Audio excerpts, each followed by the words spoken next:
get rolling. So welcome everybody. Welcome to my HUD training. For those of you who don't know me, my name is Jim Marks. I've been in real estate for 10 years. Got in the business in 2010, coming out of the 2008 recession.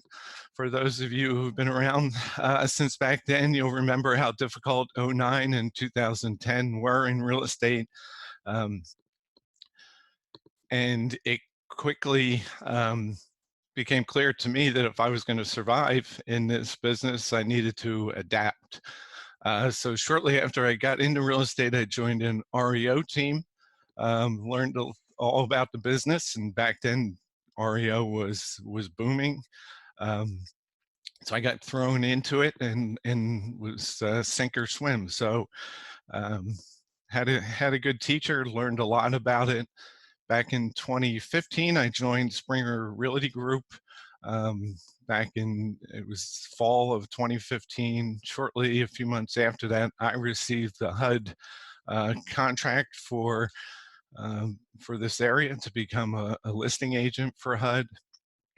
And for the first several years, 2016, 2017, 2018, HUD properties were steady and plentiful. Certainly not what it was in 2011 and 12, but certainly enough to make a living at. Last year, 2019, we saw a drop in HUD properties, a drop in REO properties overall, and there's a lot of reasons for that. I'm not going to go into those here, but the REO business essentially got fragmented. Hedge funds, small investment groups, there's a lot of different players came into the market. So the pool of properties decreased, and so HUD properties decreased. So here we are in 2020, facing a similar, or worse situation than 2008. And going forward, I think it's important for everyone to kind of have some knowledge of the REO world and what to expect, how to sell them. I think it's something that you can be faced with. You shouldn't fear. I've had agents in the past just turn buyers over to me because they were afraid to deal with HUD properties. In the past, there's been a connotation about HUD properties that they're challenging and difficult, and I'm here to tell you that that's not the case, and hopefully I'm going to show you with this presentation. So again, if you're just signing in, I'm going to ask that you sign in using the chat box.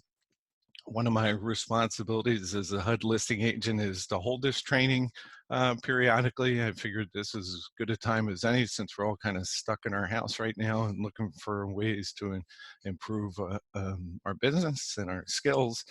So I'd appreciate it if you would sign your name into the chat box so I have a record that you were here. That would be greatly appreciated. So let's get started. Also, if you have questions while I'm moving forward, just jot those in the chat box as well. At the end, I'll open up to questions, and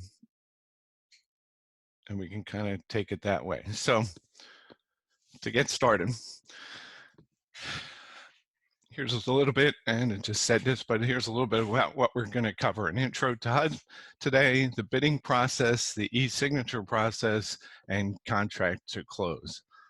So hopefully at the end of this, you'll have an understanding of what's involved with a HUD property, how to sell a HUD property, how to close a HUD property, and more importantly, how to make money from a HUD property. So what is a HUD home?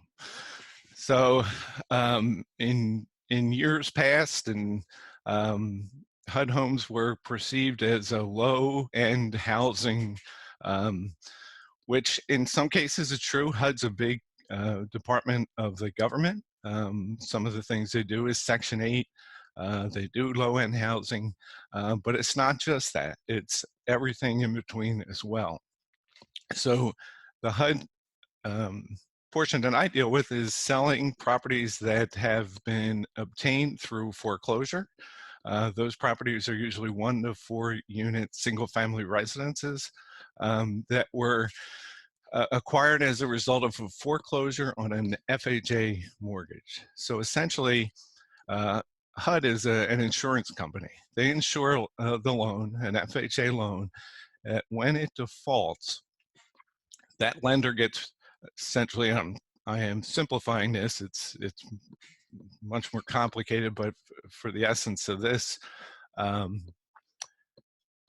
they essentially are insuring that loan with that lender. So when that property then goes into foreclosure and goes through the sheriff's sale, the lender then turns to HUD as the insurance company and says, here, I have this property, you've insured it.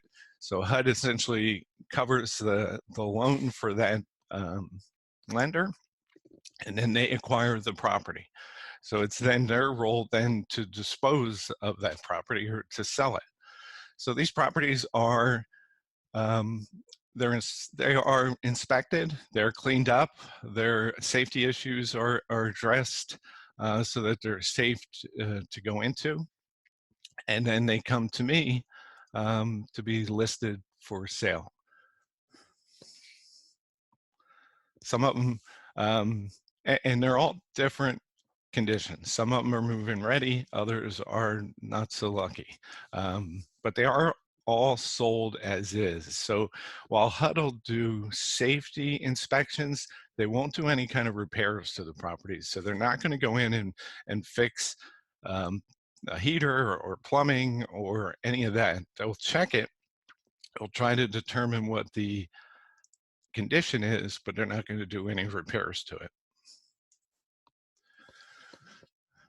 So essentially, this is what I just said. No repairs. They're going to do safe and secure. They're going to make it safe, secure, and marketable. That's the standard of repairs that they're going to do. So if there's handrails that need to be placed, they're going to do that. You know, they'll mark steps and sidewalks for trip hazards, things like that. So who can buy a HUD home? Anyone but me. As a listing agent, I'm not permitted to buy it, and as a listing broker, Dave is not permitted to buy it, but anyone else can. And they fall into different categories, one of three essentially. So you have owner occupants, you have investors, and you have government agencies or nonprofit organizations. So owner occupants. HUD's main goal, their mission statement, is to promote home ownership, inclusive home ownership. So owner occupants get top priority when it comes to listing a HUD home. They're given a priority of time to make bids on the property. There are some requirements as an owner occupant. They must state and sign that they're going to live in a house for a year, and they can't buy another HUD house for 2 years. These requirements are essentially to prevent investors from coming in and buying the properties during that period of time. And investors, there's no restriction on investors, but they're on a different bidding cycle.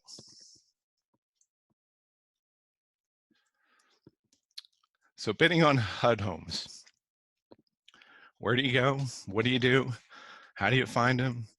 The first thing you should do, even before you get to that, is create an account. Each and every one of you should have your own profile established in the HUDHomestore.com website.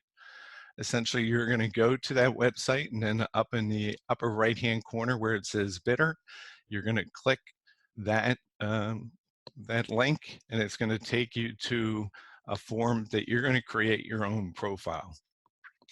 You can do this anytime. You should have it established before you have the buyer, so you don't have any issues submitting bids. So I'd encourage you, each and every one of you, to do this today if you don't have one already. All you're going to need to do this, and it's really simple, is you're going to need the Springer NAID number. It's NAID, which is a National Address ID number. You see it there highlighted on the screen. You're going to enter your name, information, this number, and also your license number, and that's going to create a profile for you. So this is where you're going to go to find HUD properties. HUD properties are listed on the MLS, so you'll see them there first.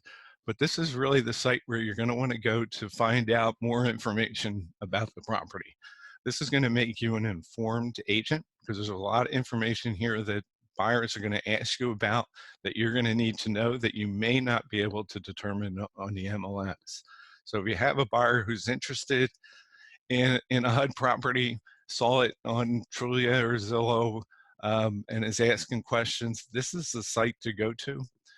You're going to click the state, and then you can put in zip code is usually the best way to find it, and then you'll pull up the property.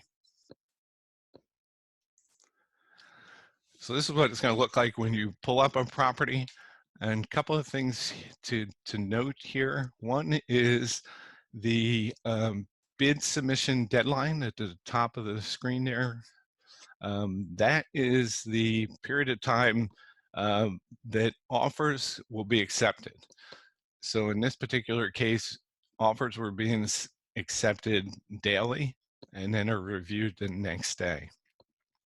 The other important place here, and I'm going to go in a little more detail about the bidding process and the periods in just a moment, but the other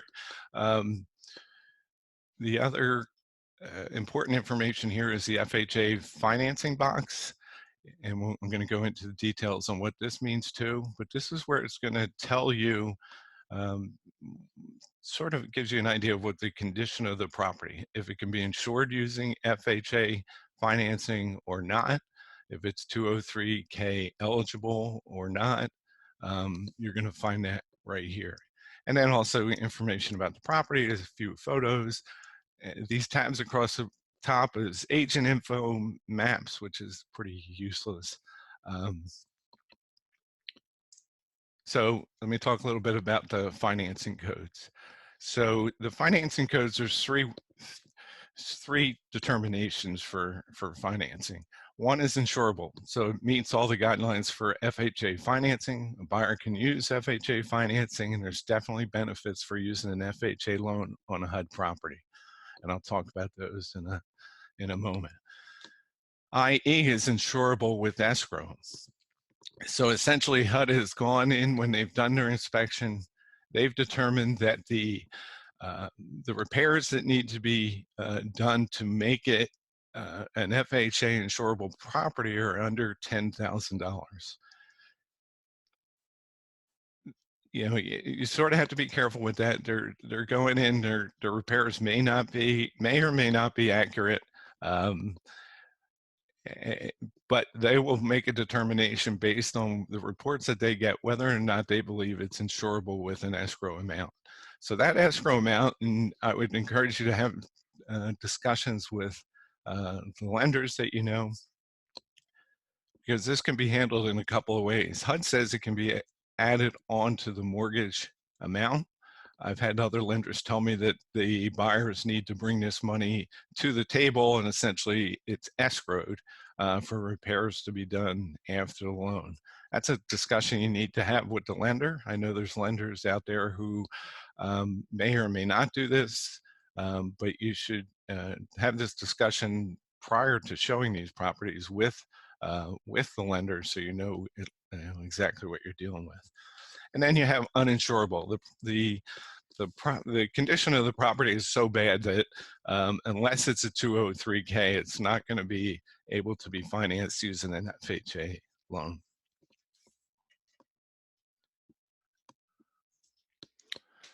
So, and I just talked about this. So insurable with escrow, it's not a gift from HUD. So they're telling you there's certain dollar amount for repairs, but they're not giving you that money. The buyer normally has to either add it to the mortgage or escrow cash on their own. The responsibility for finding out the actual cost of those repairs really falls on the buyer and the lender working together using licensed contractors to determine the repair amounts. And then those totals are then what gets escrowed, but the burden falls on the buyer and the lender to make that determination. Very similar to a 203K with a lower standard under 10,000. Anything above 10,000, then you're going to be moving into that 203K option.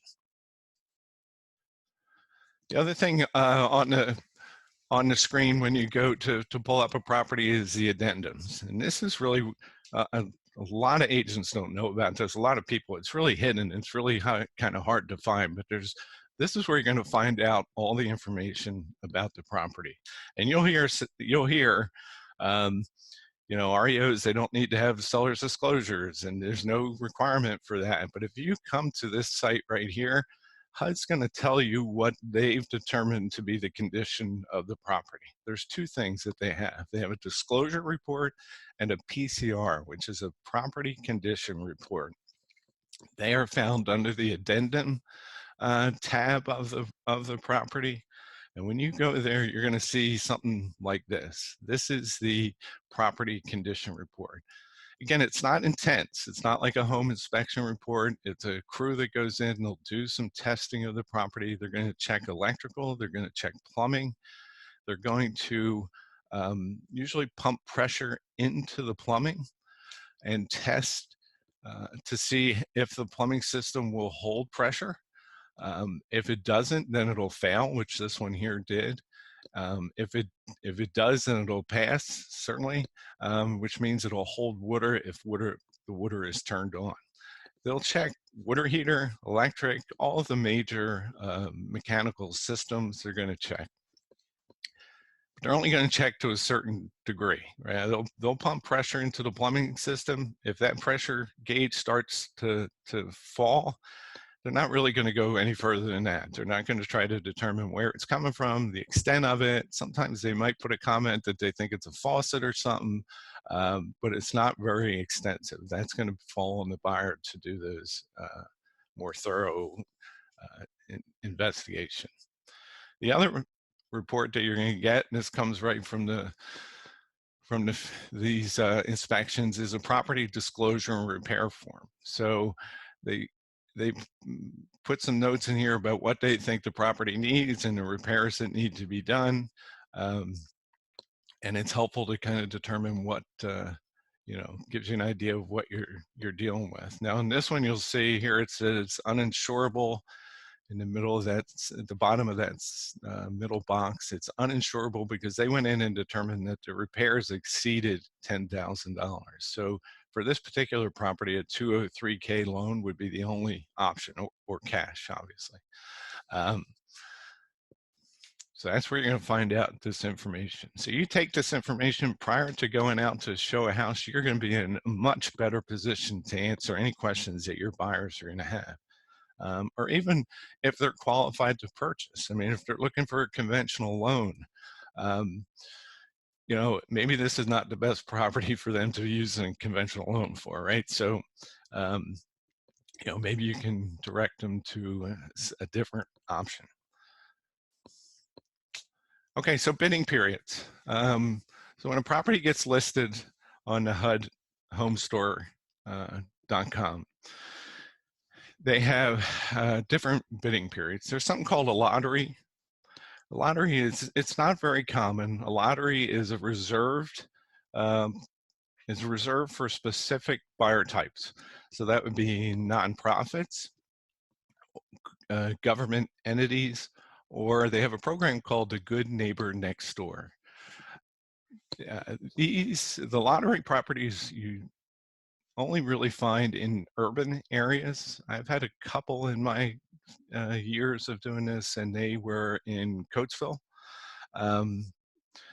And again, they're trying to, with the good neighbor next door, they're trying to promote home ownerships within urban areas. So the Good Neighbor Next Door program is reserved for emergency responders, teachers, medical personnel, people who work within that community the good neighbor next door gives them the opportunity to purchase a property at a deeply discounted price. One of the issues with that is that property can't be listed on the MLS because HUD does not pay any commission. So the only way people can find out about that property is by going to the HUD Home store. And so I've never sold one of these.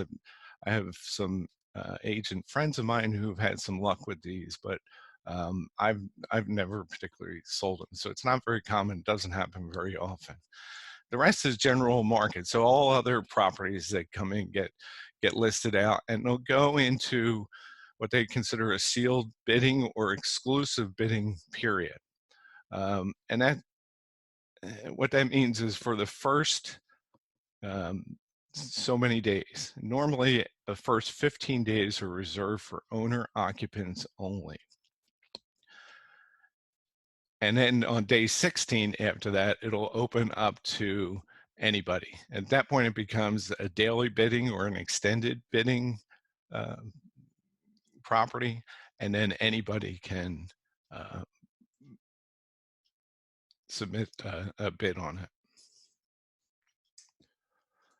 So I talked about this already, jumping ahead of myself a little bit, but the lottery round is generally done before it hits the general, it's always done before it hits the general market. It's a 7-day period, and it's only for government agency, nonprofits, and the good neighbor next door.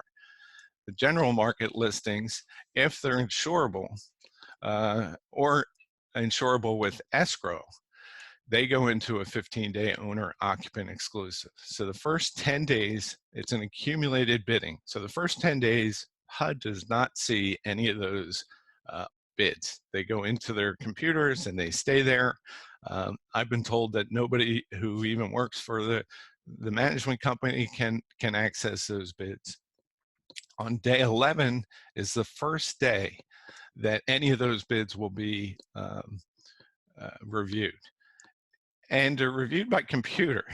Keep in mind, they're reviewed by computer. So it's not a person who gets in that morning, opens their computer and starts going through. The computer has guidelines. If the bids fall within the guidelines, it's going to accept the highest bid, whether it's financed or cash. It doesn't really look at that. It's just looking for the best net price to HUD, and it'll be accepted. If on day 11 there's no bids, or the bids don't fall within the guidelines set by HUD, and I don't know what those guidelines are, it's usually a percentage of the purchase price. If they don't fall within those guidelines, they will then review bids every day for the next 5 days from owner occupants only until day 16 when it opens up to everyone. Uninsured properties is a little bit different. Uninsured properties are usually in pretty distressed condition. There's a 5-day, it's a limited 5-day owner occupant opportunity. And then on day 6, it opens up to everyone. I would say 99% of the properties I've had until just recently have been in a insured or insured with escrow condition. And just recently I got one that was uninsured.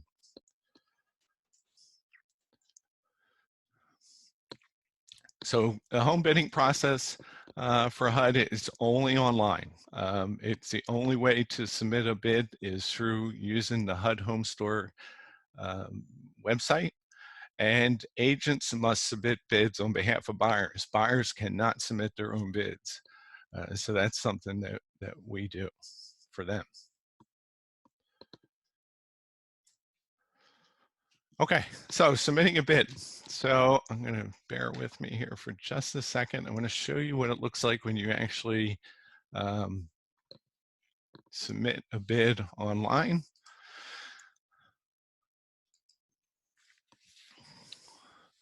So here is the HUDHomestore.com website. I am going to log in.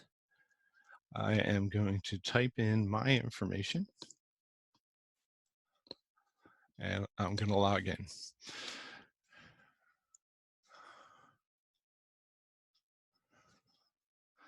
So this is what I get. I'm going to go to their home screen. If I'd had any bids in there on properties, it would have shown up. But here's the main HUD Home Store, HUD Home Store website. And I'm going to click on a Pennsylvania. And here's where you can search for properties. So I can put in county right now is probably the best way to do this. I can search properties this way. Okay, so there's a couple. Oops, sorry about that. So here's a property I have here right now. Okay, so here's the property. Again, here's where those addendums are to find out the condition of the property. And if you take a look here, this is in a, it's insurable with escrow, which means that tells me that there's going to be a 15-day owner occupant period on this one. And if you look here, here it's an exclusive, listing period is exclusive. That means owner occupants for 15 days, and that period deadline ends on April 10th. Couple of things agents get confused of is if you look up at the top under where it says case number, it says bid submission deadline of April 5th. Agents get confused often about why is April 5th different than April 10th. And the reason is the bid submission deadline is the first period. So that's that first 10 days where bids will accumulate in the HUD system for review on day 11. So at this point, you know, if you have an investor who calls you on day 1 of the listing and wants to see the property and its owner occupant, you know, you kind of make a judgment call there on whether or not it's worth showing that property to that to that buyer, because if he's an investor, he can't even bid on it. No matter how much he likes it, he can't even bid on it until day 16. May make more sense to wait till day 11, till after the first bidding period ends, to see if any owner occupants have bid on it, and then show them and have them be ready on day 16 to submit that bid. But that's certainly a business decision and your call. But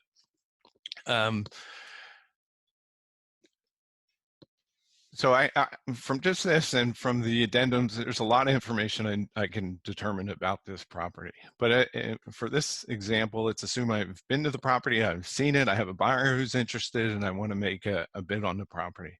So I come down here where it says submit an offer, and you're going to click submit an offer.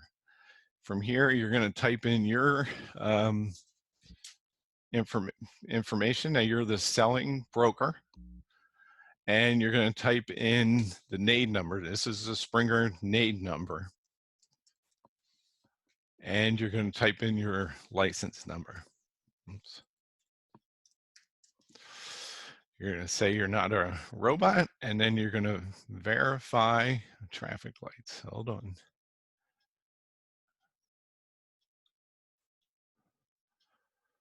And you hit verify, it's going to bring you to the property, and this is the bidding screen.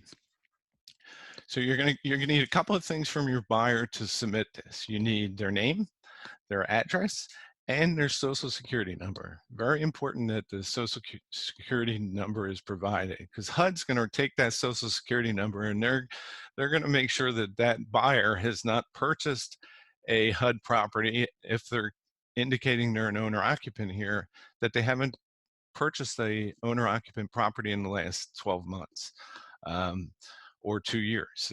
They want to know the history. They want to make sure investors aren't trying to sneak in and do this. And just an aside, if you have an investor who wants you to submit an offer as an owner occupant, be aware that he's going to sign a sheet that says that he's swearing that he's an owner occupant, and under penalty of law, it's a felony for them to sign that and indicate that they're not. It's all, the agents can also be held accountable for that. So just keep that in mind. Don't ever do that. I've had that experience. I've seen agents out there who've done that. I can't understand why somebody would risk their license and their whole life over a $3,000 commission. But here's where you're going to put your information. So you're going to put in purchase price. I'm going to spend 100 on this. And some of these are going to be pre-populated. Now, good news about commissions on HUD, more so than any other REO property, HUD pays 3% to the buyer side and to the listing side. So you're going to essentially a full commission on a HUD property. They will also permit seller assist. Now the seller assist is capped at 3%. So you can put 3% in here as something, as an amount to cover closing costs. Here's where you would determine how they're paying for it. If it's a conventional or FHA, you're going to indicate here if it's owner occupant. And now see, right now I cannot select any of the other options because we're within that bidding period. And you're going to have the option of having this bid held as a backup. So if your bid's not accepted, or on day 11 or whatever day it is that they're reviewing bids, yours can be held as a backup. So if that offer that's accepted is not, that agent doesn't follow through, or that buyer doesn't follow through, or they change their mind, HUD will then come back to you if you're second in line and give you the opportunity before it goes back out onto the open market. So always a good thing to put it as a backup. Sometimes it might be a week or more. There's no obligation on your buyer to move forward if they come to you as accepting you as a backup. It just puts you in that line, and you can go back to your buyer and say, hey, listen, they'll accept it, you're still interested. If they are, great, you move forward. If they're not, no harm. Disclaimers, you can't be a disclosures, you can't be an employee of HUD and that kind of thing. You can't be the purchaser. Okay, so if you're an agent and you're purchasing a HUD property, they're not going to pay you a commission. That's the one exception to their commission rules. So you're going to indicate whether you're the purchaser or if you have an ownership interest. And then this is where you're going to put your information for your buyer. Social Security number. If it's an LLC, you're going to put their EIN number, company name, the contact person's name who's going to be signing, and you'll just fill this out. All the red dots are required. Buyer select closing agent information. This is the title company. Buyer, the buyer is the one, or the agent, the buyer through the agent is going to select the title company. Hopefully you're picking Golden. But if not, you're going to come here, you're going to type in the company name. And what will happen is it'll pull up a drop box. So if I'm picking Golden on abstract, I can click on that. It's going to pull up all their info. So then I would go down here and put the contact info. Again, it's a drop down box. If there's other additional backup information, you can submit there. Extremely important that you put this in. It is required, it's a required field. They're going to be the ones handling contract to close. So that's it. There it is. That's all you need. There's no Pennsylvania, there's no PAR forms, there's nothing else you need to provide at this point. Now what would happen if I filled all that out and I continued? I'd buy a property, or it would go on to the next screen, and it'll issue you a confirmation. Confirmation is a good thing to send to your buyer to kind of prove that you've submitted that offer and shows that you did. So if your bid's not awarded, you won't get accused of not submitting it. You have proof that you did that. So you want to get to that screen, print out that confirmation so you have that. So that's the bidding submission process. Now I've just submitted and I'm going to wait for a response. If you're, and I'll go back, let me go back here. So we go into this.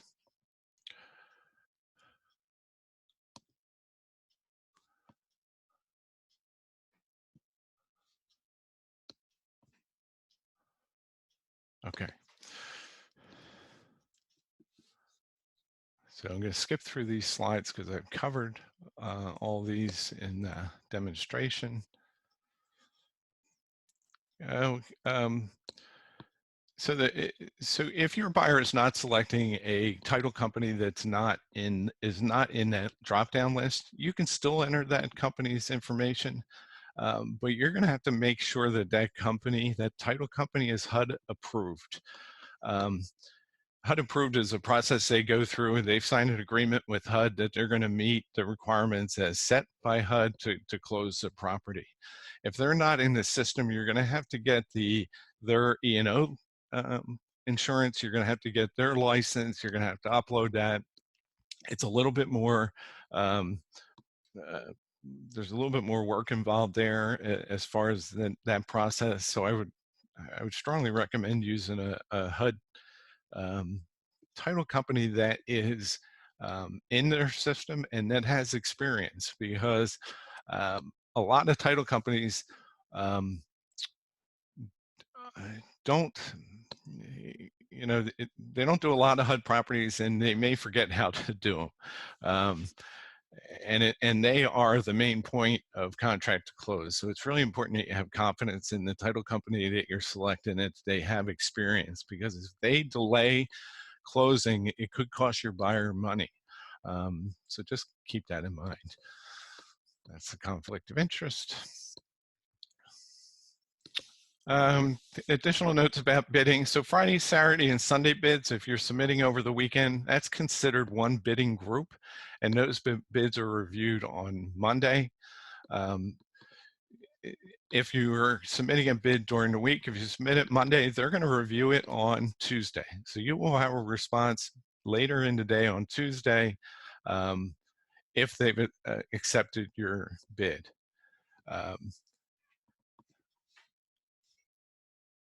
So I mentioned earlier about the computer selecting the bids. So keep in mind, it's being selected by a computer. So if two bids come in and the property is listed at $100,000 and both bids come in at $100,000, the computer is picking the winner there randomly.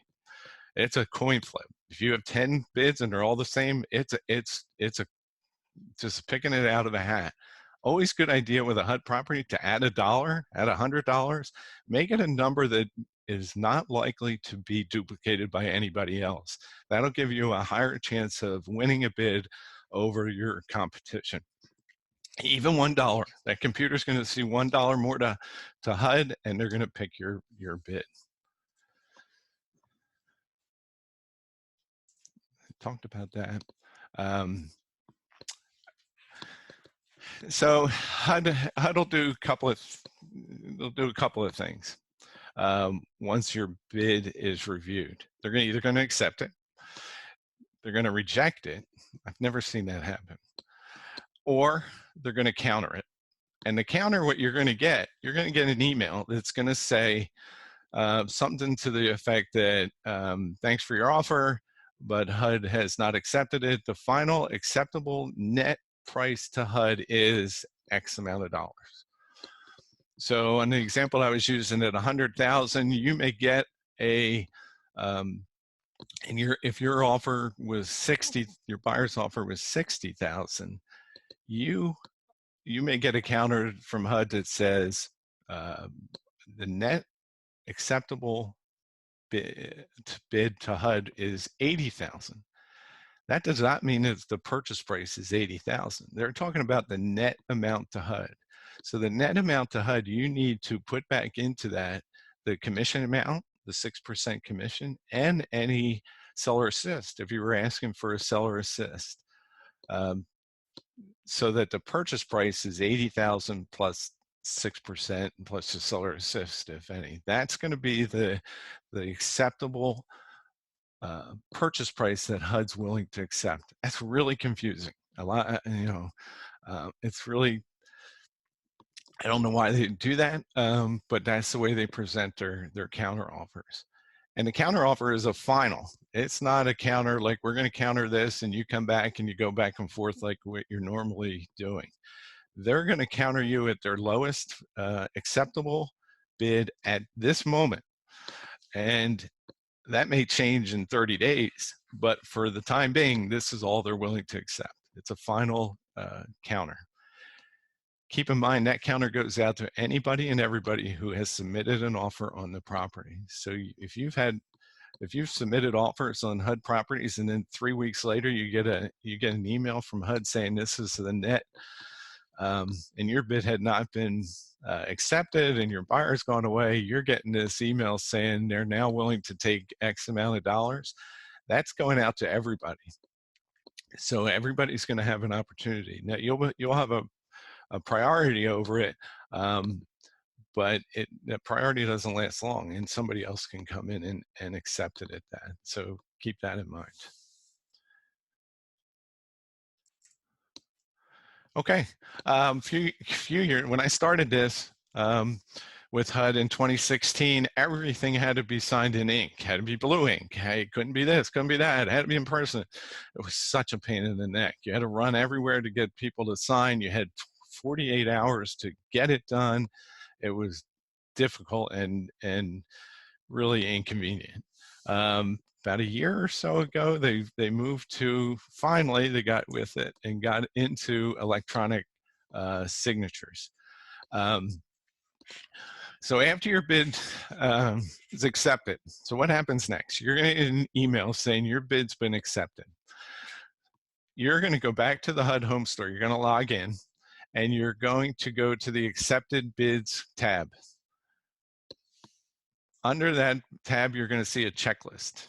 You're going to click on the checklist, and it's going to pull up your bid, and you're going to go through and review all the information that's in there. You want to make sure it's all correct. So you're going to check, make sure addresses are right, the names are right, the names have to match.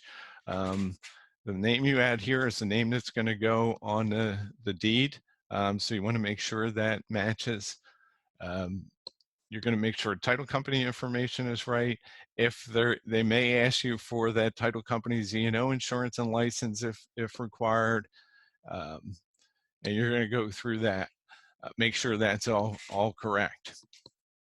Next thing you're going to do is you're going to ask your buyer to get a certified check. This is for the earnest money deposit, and the amount is dependent on the purchase price of the property. So any property over $50,000, the earnest money has to be $1,000, has to be certified funds, and it needs to be made payable to the buyer's title company. So in my example, that check would be made payable to Golden Abstract. The agent's going to then take that check, send a copy of it to the listing agent, that would be me, and the listing agent's going to send a receipt for it. Back up, let me correct that. You're going to send a copy of the EMD, but you're also going to deliver a copy. You're going to deliver that EMD to the listing agent's office. Listing agent has to have that check in their hand so that they can provide the selling agent with a receipt for the money for that check. The selling agent's going to take that receipt, the copy of the check, and proof of funds or pre-qual letter, and upload it into the checklist, into this checklist, and then submit the bid.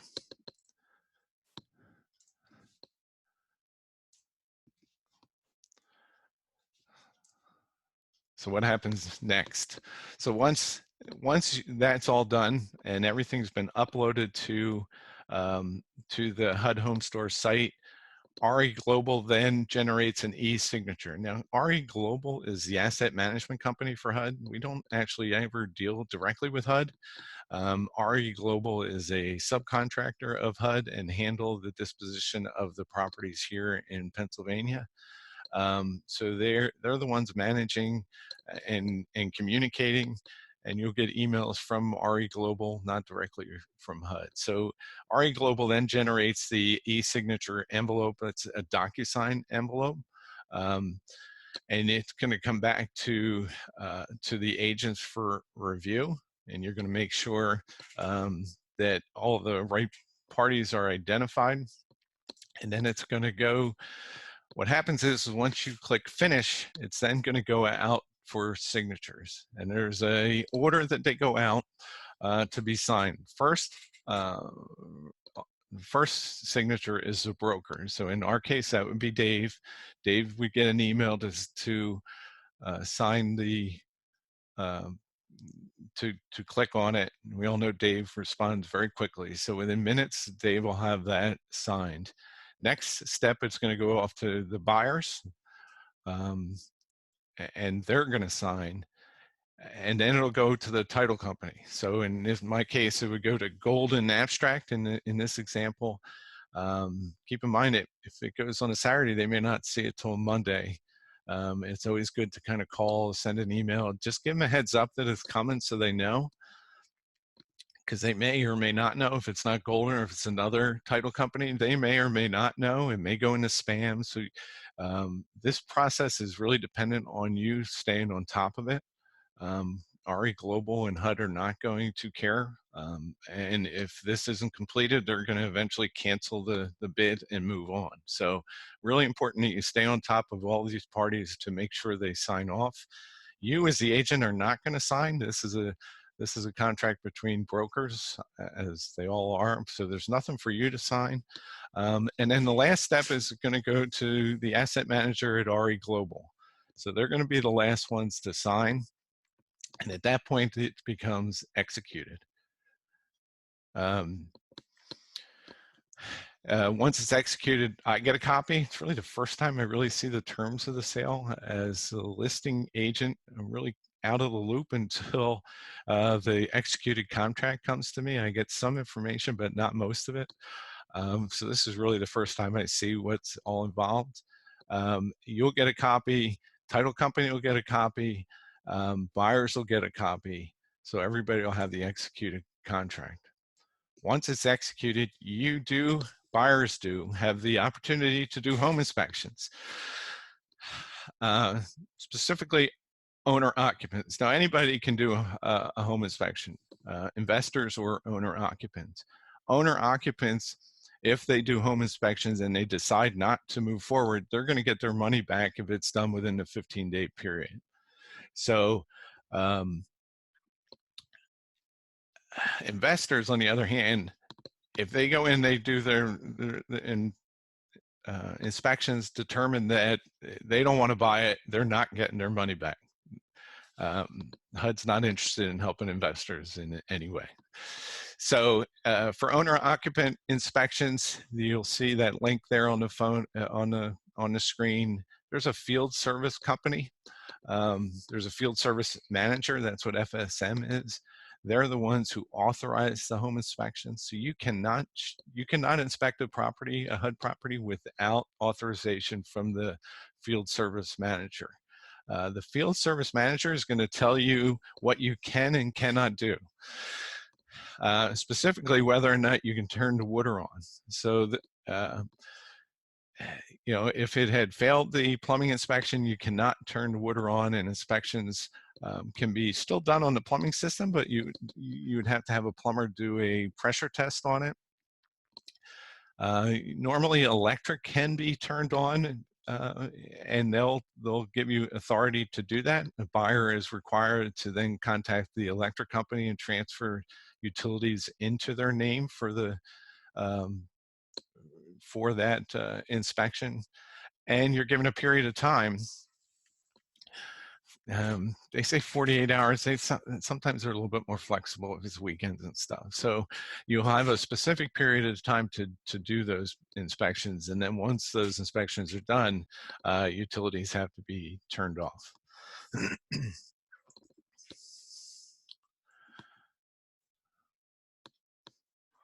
Okay, so assuming that the buyer goes through, does what inspections they can, and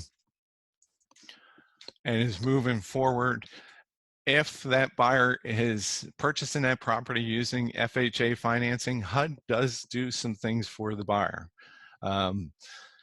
Specifically when it comes to termite, if they're using FHA financing, HUD will fund for treatment and repairs from termite damage. HUD will do a termite inspection, and based on the results of that, we'll do treatment and repairs.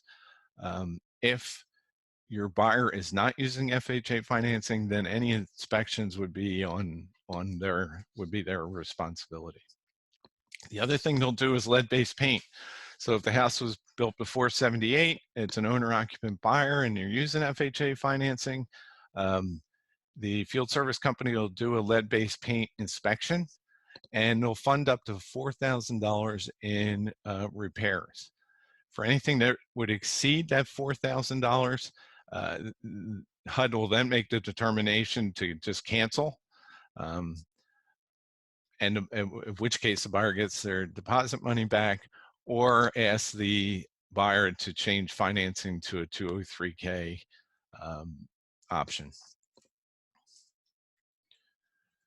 Keep in mind, if HUD does those inspections, lead-based paint and termite, for an FHA loan, and your buyer then determines at some point after that to change financing to any other to any other type of financing, the buyer is then going to be responsible for those costs. They're going to have to reimburse HUD for the costs of the lead-based paint inspection and also the termite inspection, and any additional costs. So any repairs or anything would have to be paid back. If your buyer is changing from a cash or conventional to an FHA loan, then that will trigger those inspections at that point. And then you'll need appropriate time to do those inspections. So if they change their financing late, it may delay closing.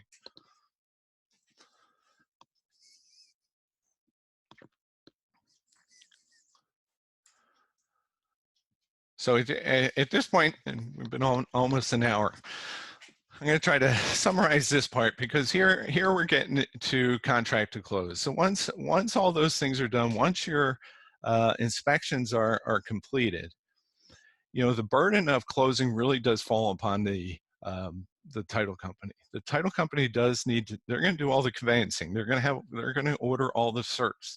They're going to do everything that's required of them. Because as I said earlier, they've already agreed to this, right? So if you have a title company that's complaining that they shouldn't be doing this stuff, my nice comment to them has always been, well, your company's already agreed to this. So I know it's inconvenient, but you've already indicated to HUD that you would agree to do these things, and that usually does seem to work. So they're going to do all of that work. It's always good to stay in contact with them to make sure they're going forward. Me as a listing agent, I don't really play any kind of role in contract to close. That's all on the title company, the buyer's title company, and I think HUD does that purposely. But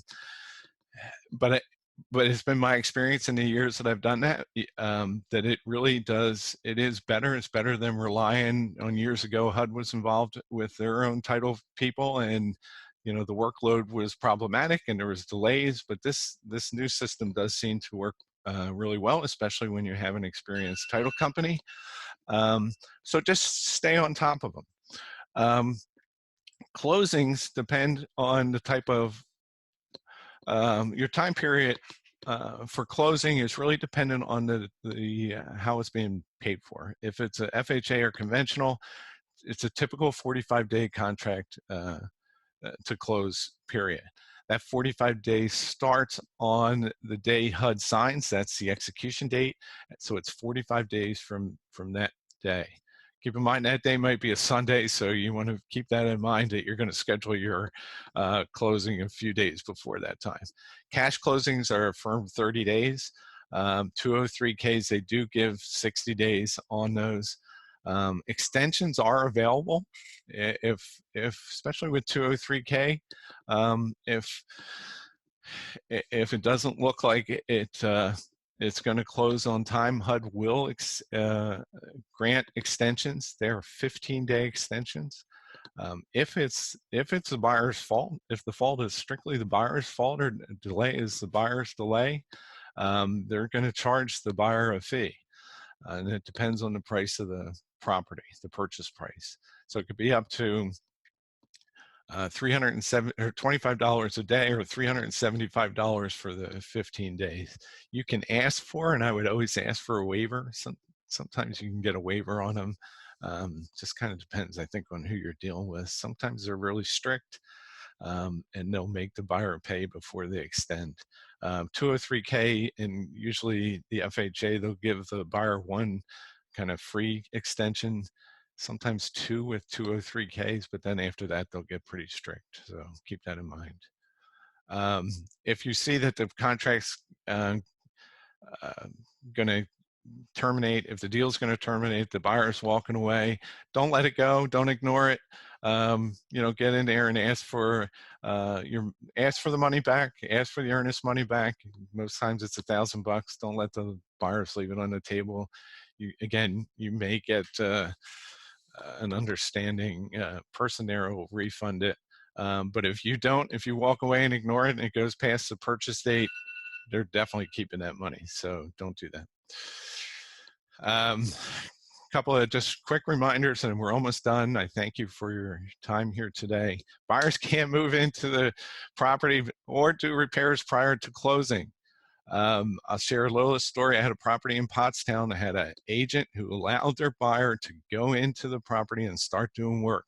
On the day of closing, the day closing was scheduled, I get a final task to go do a final walkthrough of that property to make sure everything is the way it is supposed to be. When I got there, there were people inside the property doing work. They had torn out the entire kitchen and the bathroom and had stripped it down.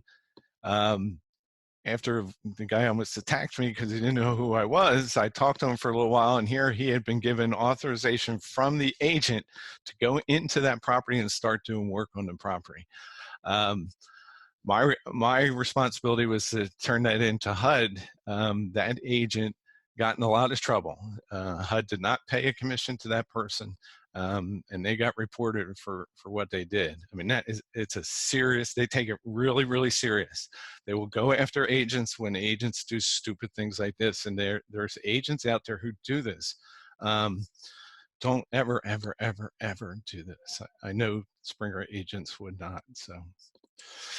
And please do your own walkthrough. Make sure everything is the way it is. I had, again, another experience a few years ago where an agent didn't do that. And when the buyer went in after closing, the stove was gone. I mean, that was not a big one, certainly, but, you know, it was uncomfortable conversation and probably cost that agent a few $100 to replace that stove. So do your due diligence, certainly. Just go walk through it. Post-closing, so once the property is then closed, buyers can then turn utilities in their name. One important thing that you should keep in mind is please rekey the property. Tell your buyers to rekey the property. Everybody has a key to that. Every contractor has a key to that property. The field service people have keys to that property. HUD rekeys these properties to a common code. Now they change those codes every few months or so, but they're common key codes that anybody has. So please tell your buyers the day of closing that they need to rekey those properties. Secondly, the listing agent is not allowed to provide the keys to the buyer or the buyer's agent. So the keys that are opening that door on closing day, the buyer does not get a copy of those keys. So they need to make arrangements right after closing. And a listing agent will meet the buyer at the property to let him in, but they need to rekey it. Again, really important. HUD doesn't want those keys circulating out there. So this is something they do to prevent those HUD keys from circulating out there. So keep that in mind. And with that, I'm going to take any questions you may have. Please, hopefully you can unmute yourself if you have any questions, or you can type in the chat box.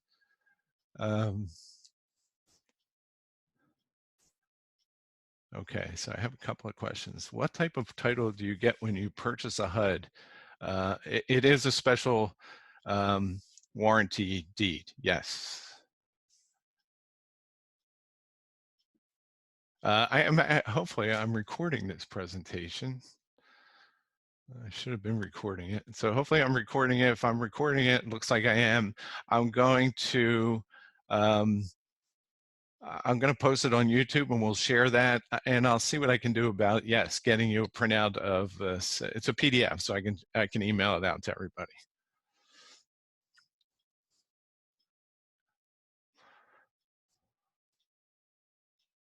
My best contact email is jim@jimmarksteam.com.